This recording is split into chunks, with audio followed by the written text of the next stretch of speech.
Estamos conversando sobre Maryland, uno de los estados más ricos de Estados Unidos, sobre la visita que hizo el gobernador de ese estado del país recientemente.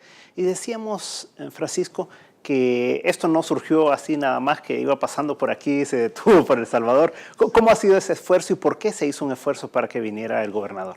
Precisamente por lo que comentaba Ana de la importancia que tiene la comunidad salvadoreña en el estado, desde la embajada establecimos muy buenas relaciones tanto con la administración de Montgomery County como con el gobernador, ¿no? La oficina del gobernador. Y en una visita que hizo el entonces canciller Hugo Martínez, tuvimos una reunión con él en el cual el canciller les presentó una invitación oficial para que visitara El Salvador. Esto fue prácticamente hace ya casi 2 años, o sea que tomó todo este tiempo hasta que se pudiera concretizar. Pero efectivamente de allí surgió la iniciativa, precisamente porque la importancia que tienen los salvadoreños allá.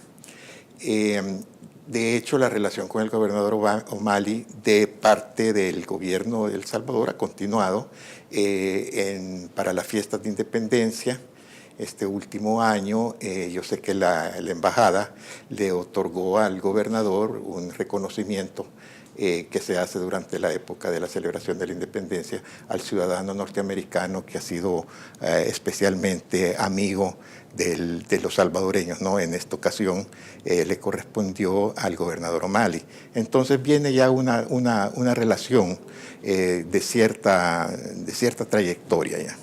Ahora, cuando uno habla de un gobernador, como que no termina de dimensionar qué es un gobernador en Estados Unidos comparado a un gobernador departamental aquí en El Salvador, ¿verdad? ¿Qué hace un gobernador? Bueno, el gobernador es el jefe del ejecutivo del Estado, ¿verdad? Viene siendo como el presidente del Estado. Exacto. Ahora, acordémonos que la gran mayoría de los estados de Estados Unidos son mucho más grandes y mucho más ricos que muchos países, ¿no? Incluyendo, ya no digamos, El Salvador, ¿no? Entonces, bueno, los presupuestos, por ejemplo, de los estados son decenas de veces mucho más grandes que lo que puede ser un presupuesto de algunos de los países de América Latina, ¿no? incluyendo El Salvador. Entonces sí son prácticamente como pequeñas repúblicas de alguna manera. Claro que todo esto legislado dentro de una federación. Se nos olvida que Estados Unidos es una república federal, ¿no? Claro. En la cual la base de la Constitución de Estados Unidos está precisamente en el poder de los estados. Sí, eso es bien importante reconocer, de que la Constitución le da quizás 5 o 6 poderes específicos al gobierno federal, y el resto, sin mencionarlos, son ya política del Estado. Y entonces se lleva a hacer que los estados sean muy diferentes. Y en el área nuestra, entre Virginia y Maryland, son polos opuestos. En mucho de lo que son sus políticas públicas. Por ejemplo, Maryland es demócrata casi 100%, desde gobernador a las 2 cámaras, el Senado, la Cámara de Delegados, que es donde yo estoy, y después a nivel local. Hemos tenido, por ejemplo, allí entonces las políticas que apoyan las licencias de manejar. En Maryland fue uno de los últimos estados que les negó las licencias de manejar a los indocumentados en base a una política casi nacional forzada de que si eras extranjero tienes que ser terrorista, y los terroristas tenían licencias de manejar, así que por ende hay que quitarles las licencias. Nosotros lo mantuvimos sin quitárselas hasta el 2009, y ahora para este año hemos vuelto a entregarle licencias de manejar a los indocumentados. ¿Por qué es importante una licencia de manejar? Wow, porque no se puede hacer nada sin licencia de manejar. La ciudad es grande, el país es grande, para ir a trabajar. Claro. Todos los trabajos son muy extensos, aunque tenemos un metro excelente para ir de los suburbios al centro de Washington.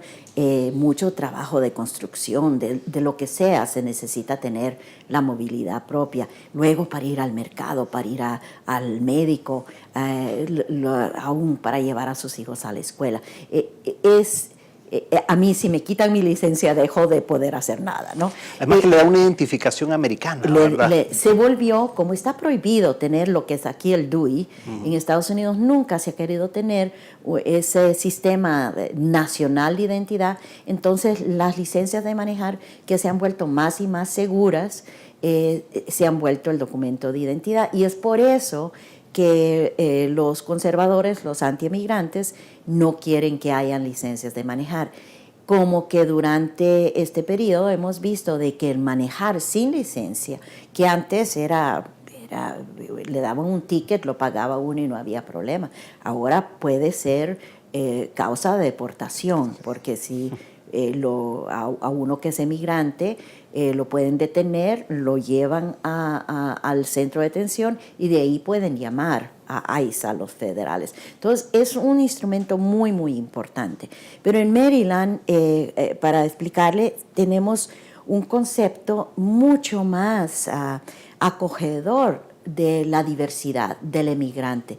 Somos un estado increíblemente diverso, hindúes, chinos, japoneses, coreanos. El segundo grupo más poblado es los coreanos. Menos que Virginia, siguen siendo mucho más conservador. Allí le niegan la licencia. Aún están negando la nueva propuesta del presidente Obama, que deja que los estudiantes emigrantes que llegaron allí a muy temprana edad, los soñadores que se llaman, el DREAM Act, puedan tener acceso a las matrículas de menor costo. En Maryland, antes de que Obama tomara esa decisión, ya nosotros pasamos el DREAM Act a nivel local. En otras palabras, como legislador estatal, yo puedo hacer mucho para mejorar la calidad de vida en todas las áreas que nos corresponden, desde mejorar los servicios de educación a los estudiantes que desde muy temprana edad llegan a la escuela, pero han solo hablado español en su casa. Se llaman ELLs, los que están aprendiendo el inglés. Ahora estoy enfocada en que hayan mejores servicios desde muy temprana edad para que aprendan el inglés y puedan estar al mismo nivel que los otros. Así mucho en salud. Desgraciadamente con la reforma de salud los indocumentados no tienen acceso a eso, pero muchos de los fondos del Estado mantienen clínicas que sí se les puede dar servicio al indocumentado. La actitud del Estado hacia el emigrante hace una diferencia enorme en la calidad de vida que pueden ¿Qué tener. tan grande es el presupuesto de un estado como Maryland? Estaba tratando de acordarme cuánto fue que aprobamos. Creo que estaba como en 330 billones de dólares. O sea, 330,000 millones de dólares. Sí. Y aquí hablamos de 4,000 millones de dólares al año, ¿verdad? Sí. Y si comparamos cifras, Maryland tiene una población similar a la de El Salvador, sí, 5.8 millones de habitantes. Otro dato que me encanta a mí hablar es que en mi condado, cuando estaba en la Junta Escolar, es el condado que quizás más reconocimiento tiene de excelentes escuelas. En ese entonces, en el 98, mi presupuesto era 2.2 billones de dólares solo para una población de 150,000 estudiantes. O sea, 2.200 millones de dólares para esa cantidad. Sí, si es que ustedes no usan los billones. Sí, ¿no? correcto. Sí, yo no sé cuánto es el presupuesto nacional para la educación primaria acá. Aquí el presupuesto total anda ahí cerca de los 800 millones de dólares para todo el sistema de educación nacional. Wow. ¿Verdad? Esto sería entonces, ¿qué? ¿Tres veces? Tres veces para una población mucho más pequeña. Correcto.